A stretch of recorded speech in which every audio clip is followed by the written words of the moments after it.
সঙ্গে ঠিক তো হতে পারেন না, কিন্তু কে ঠিক? কলতান কি মনে করছে? আজকের আলোচনার ঠিক ভুলের প্রশ্ন তো প্রথম ঠিক হতে হবে মোস্তারি বানুকে। আজকে যিনি ওখানে কোর্টে হাজির হলেন, প্রথম পশ্চিম বাংলার মূল পিটিশনার, প্রথম পিটিশনার যিনি ওই মামলাটা করলেন, আজকের আলোচনায় তার চর্চাটা একটু বেশি হলে ভালো হতো। এই কথা মানিক সরকার বলেছেন, সুজন চক্রবর্তী বলেছেন, ব্যাখ্যা দিয়েছেন, সে তো সবই ঠিক আছে, কিন্তু এই যে পিটিশনটাই কার্যত মানে দখলের বাইরে চলে যাওয়ার যে প্রক্রিয়া তৃণমূলের পক্ষ থেকে নেওয়া হয়েছিল, সেইটা যে হয়নি সেটা অন্তত বাংলার মানুষের জন্য ভালো। যে হয়রানিটা পশ্চিমবাংলায় মুর্শিদাবাদের ভগবানগোলার একজন প্রান্তিক সংখ্যালঘু পরিবার, অর্থনৈতিকভাবে পিছিয়ে পড়া সেই পরিবারের মহিলা যে হয়রানির বিরুদ্ধে মামলাটা করেছিলেন, সব্যসাচীরা যে মামলায় গেছিলেন, ইদানিং একটু বেশি চর্চা এসে সেই মামলাটা নিয়েই তো এখন কথা হচ্ছিল যে হয়রানি তো ব্যাপক মানুষের হয়েছে। আপনি যে পরিযায়ী শ্রমিক এখানে ফর্ম ফিল আপ করে চলে গিয়েছেন, তাকে আবার নোটিশ পাঠিয়ে চলে আসা, আইটি সেক্টরে যিনি একটু ভালো চাকরি করেন তিনি আসতে পারবেন, পরিযায়ী শ্রমিকের আসাটা তো খুব কঠিন।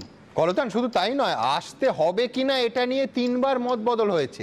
প্রথমে হয়েছে মা বাবা করলে হবে, তারপরে হয়েছে হবে না, শেষে আবার বলা হয়েছে হবে। 3 বার বিভিন্ন সংবাদপত্রে, এমনকি নির্বাচন কমিশনের পক্ষ থেকেও যারা বলেছিলেন 2002-এ যদি আপনার নাম থাকে তাহলে আর কোনো চিন্তাই আপনাকে করতে হবে না, কিন্তু চিন্তার জায়গা তৈরি হলো।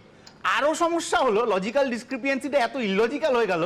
আমি ব্যক্তিগতভাবে যে ফর্মটা পেয়েছি তাতে লেখা আছে আমার সাথে আমার বয়সের গ্যাপ 50 বছর, মানে একদম প্রিন্টেড, কিন্তু আসলে সেটা অত নয়, সেটা 39।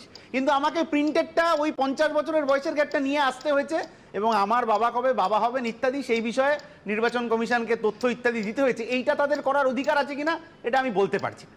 এই হয়রানির উল্টো দিকে একটা কথা আছে যেটা এখানে বলতেই হবে, যে এই হয়রানির বিষয়টা আন্ডারমাইন হয়ে যায়। এর আগেও একদিন আলোচনা হয়েছিল, যখন হয়রানির পাল্টা গুন্ডামি হয়ে যায়, মানুষ হয়রান হচ্ছেন, কিন্তু হয়রান হওয়া মানুষ কখনো বিডিওকে আঙুল তুলে তার অফিস ভাঙচুর করে, এমএলএকে দিয়ে ভেতরে দাঙ্গা হাঙ্গামা করে এই জিনিস করতে চান না বলে আমার অন্তত ধারণা।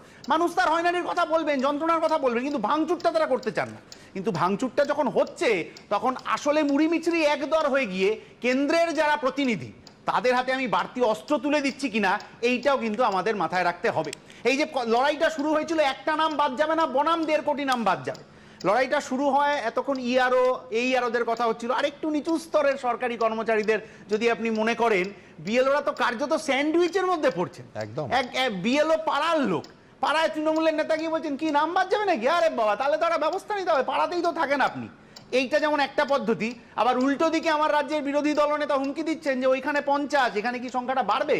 তাহলে ওই ভদ্রলোক ভদ্রমহিলা যিনি চাকরি করতে এসছেন, তথাকথিত ছাপোষা মধ্যবিত্ত, ইআরওর মতো অত বড় হাই র্যাঙ্কের অফিসার না, তারা কোথায় গিয়ে পড়বেন, কোন বিপদে পড়বেন, এইটা আমাদের দীর্ঘ আলোচনার মধ্যে এসছে। মতুয়াদের হয়রানি, এটা তো বিজেপির হিসেবের মধ্যে ছিল না, বরঞ্চ প্রথম ধাপের পর বিজেপি যে একটা বিরাট ভালো জায়গায় ছিল বলে দাবি করছিল, অতটা ভালো জায়গায় পড়তে পারলো না, কারণ মতুয়াদের নিয়ে একটু সমস্যা ইত্যাদি তৈরি হয়ে গেল। সেটা কি সলিউশন দাঁড়িয়েছে জানি না।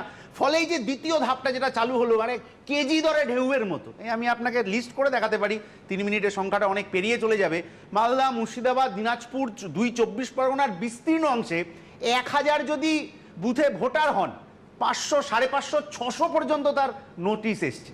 তার কোনো নোটিশ কি আসার প্রয়োজন ছিল না? হয়তো ছিল, কোনোটা তো না এলেও হতো হয়তো, কিন্তু এই যে কিলো দরে নোটিশ এসছে, এবং তার উল্টো দিকে সরকারের পক্ষ থেকে সঠিক সময় লোক দেওয়া হয়নি, সরকারের পক্ষ থেকেও তার অফিসাররা কোথাও কোথাও অসহযোগিতা ইত্যাদি করেছেন, তার ফলে সাধারণ মানুষ পড়ে গেছেন বিপদ। এখনো ভবানীপুরে পোস্টার রয়েছে, বড় বড় হোর্ডিং, তৃণমূলের নেত্রীর ছবি দিয়ে লেখা রয়েছে ইয়েস স্যার। ওইটার মানেটা আমি বুঝিনি, ওটা ইয়েস না নো এক্স্যাক্টলি কি বলতে চাইছেন মানেটা আমি বুঝতে পারিনি। কিন্তু আবার উল্টো দিকে যে বিষয়টা রয়েছে, যে মুখ্যমন্ত্রী পৌঁছেছেন কোর্টে, মোস্তারি বানুর মামলা হোক কি অন্য যে কারুর মামলা হোক, তিনি তার কথা বলেছেন। কিন্তু আচ্ছা, ওয়াকফ নিয়ে যখন সংখ্যালঘুদের মধ্যে ব্যাপক গন্ডগোল ছিল, মুখ্যমন্ত্রী বলেছিলেন এখানে নয়, দিল্লি যেতে হবে। যখন এনআরসি ইত্যাদি নিয়ে গন্ডগোল তৈরি হলো, তখন বলেন আপনারা নয়, আমি করব আন্দোলন, আপনাদের করার দরকার নেই। যখন রেগার নিয়ে সমস্যা তৈরি হলো, রেগার টাকা আসবে কি আসবে না, যখন আবাস যোজনার ঘটনা ঘটলো, যখন অভয়ার ঘটনা ঘটলো, আচ্ছা তখন কি আমার রাজ্যের মুখ্যমন্ত্রী, এত মানুষের অভিভাবক মুখ্যমন্ত্রী, তিনি কি কোর্টে যেতে পারতেন কি পারতেন না? এই প্রশ্নের জবাবটা আজকে আমাদের চাই। কারণ কেরালাতে, কারণ তামিলনাড়ুতে অল পার্টি মিটিং হয়েছে যে এসআইআর নিয়ে আমাদের মনোভাব কি, বিধানসভায় প্রস্তাব হয়েছে, আলোচনা হয়েছে, বিতর্ক হয়েছে যে আমাদের মনোভাব কি। আমাদের রাজ্যে কি একটা অল পার্টি মিটিং হতে পারতো না? আমাদের রাজ্যে কি বিধানসভায় এই আলোচনা হতে পারতো না? নাহলে কি প্রতি বছর রাজ্য বাজেটে ধর্ম আর জাত আর কে বেশি ধার্মিক, কে কোন ধর্মের মানুষ, এই বিতর্ক দেখে কাটিয়ে দেবো আর কতদিন? সুমন্ত, প্রথম কথা হচ্ছে যে পোস্টারটার কথা বলছি, ইয়েস স্যার নো স্যার, এই পোস্টারটা একটু ভালোভাবে যদি কলতান্তা দেখতে পেতো, ইয়েস স্যার লেখা আছে, নো এসআইআর লেখা আছে, লাস্টের এসআইআরটা তিনটেই ক্যাপিটালে লেখা। আরে উপরে ইয়েসটাও ক্যাপিটালে লেখা আছে একদম। দাদা দু নম্বর বক্তব্য হচ্ছে মিথ্যে বলো না বাবা, আপনি যে মেন প্রশ্নটা ক্যাপিটালে লেখা আছে একবারে 73 নম্বর ওয়ার্ডে। আপনি যে মেন প্রশ্নটা দিয়ে কলতান্তার কাছে গেলেন, সুজন বাবু সঠিক বলছেন না মানিক বাবু, ওটার উত্তর পাওয়া গেল না। তার একটা সঠিক কারণ হচ্ছে যে যারা প্রকৃত অর্থে বিজেপির বিরুদ্ধে লড়ছে তাদের প্রত্যেকের কণ্ঠেই মানিক সরকার বন্দ্যোপাধ্যায় বলেছিলেন বিজেপি ফ্রন্টে এনে লড়বে। দাদা তোমার সময় বলিনি, বিজেপির সময় তোমার সময় বলিনি, তৃণমূলের সাথে বিজেপির সেটিংটাই ছিল। আমি বলছি অর্জুন সিং ওই সময় যখন যে কথাটা ওই সময় অর্জুন সিং তো তোমাদেরই নেতা ছিলেন বাবা, যে ত্রিপুরাতে মানিক সরকার, ত্রিপুরাতে বিজেপি বিরুদ্ধে লড়ছে, তৃণমূলের অফিসে যাওয়ার জন্য পশ্চিমবঙ্গ থেকে এয়ারপোর্ট তার বাইরে লড়াই হচ্ছে। কিন্তু তৃণমূলের অফিস করার লোক নেই ভাই, এখান থেকে যেতে হচ্ছে। তুমিও পারবে না বলতে, প্রেডিকশন করে দিলাম, পারবে না বলতে, এটা আমি নিলাম, আমি বলছি কিন্তু পার্টি অফিস খোলা থাকবে ভাই ত্রিপুরায়। সেটা হচ্ছে যে জেনে মানিক সরকার লড়ছেন হচ্ছে বিজেপির বিরুদ্ধে, কারণ তৃণমূল পশ্চিমবঙ্গে বামেরা বিজেপিকে হেল্প করছে, হুমায়ুন কবির থেকে শুরু করে আইএসএফ কে বলেনি